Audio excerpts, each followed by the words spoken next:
Сәлем достар, бүгін біздің Арманға бір қадам деген рубрикамыздың тағы бір бөлімі шыққалы жатыр. Алдыңғы аптада естеріңізде болса, біз MX пен Bybit биржасының токендарын алдық. MX биржасының бағасы тура сол уровеньда тұр. Bybit биржасының бағасы кішкене түсіп кетті. Жалпы портфелімізді алатын болсақ, Polkadot, Bybit, Lina и Oasis'тер где-то бір 20-30%-ға просадкада болып тұр. Сондықтан примерно бір 10-15 долларға осы валюталарды тағы да сатып аламыз. Тағы бір жақсы проект бар, ол Karit деген проект. Мына жерде логотипін көрсетеміз. Осы жерде получается негізі проекттің токеномикасын алатын болсақ, монеталар өте аз деп айтуға болады. Басқа валюталармен салыстыратын болсақ, бұл жерде 1 миллиард токен болады.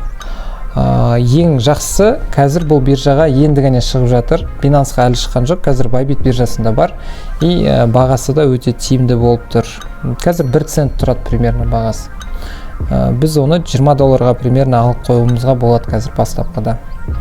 Болашақта басқа биржаларға шығып жатқан кезде өте жақсы өсім беруі мүмкін. Негізі проект өздерінің сайттарында әртүрлі артисттарға, әншілерге өзінің бір платформасын ұсынып отыр да. Әншілер өздерінің жұмыстарын, әндерін, клиптарын осы платформаға сала алатындай болады. Демек, қазір енді нарық кішкене құлап жатқан жағдайда осындай проекттарға ертерек кіріп алатын болсақ, ерте нарық өскен кезде өте жақсы өсім көре аламыз. Поэтому бүгін біз өзіміздің портфеліміз бойынша жаңа просадкада 20%-дан артық қылаған валюталарда усреднение жасаймыз. Тағы да сатып аламыз. Төмен бағамен бағамызды кішкене ортаңғы деңгейге көтеру үшін.